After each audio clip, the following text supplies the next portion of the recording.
Assalomu alaykum hurmatli mijozlar. Mana bugun Abdumanop akaga Phaeton G7 pikap avtomobilni topshiramiz. Abdumanop aka bizga oldindan to'lov qilib qo'ydilar. Bizga ishonib mana mashinasini Abdumanop akani muddatidan oldin mana chiqarib berdik. Abdumanop aka, yaxshi Rahmat. Assalomu alaykum, rahmatullohi va barakatuh. Men ko'p kompaniyalarni qaradim. Halolni qaradim, mana Isuzu'ni qaradim.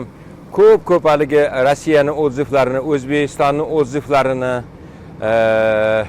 analiz qilingan o'ziflarni ko'rib, eng men haligi tanlab ko'rib, tanlab olgan mana shu Phaeton kompaniyasini G7si bo'ldi.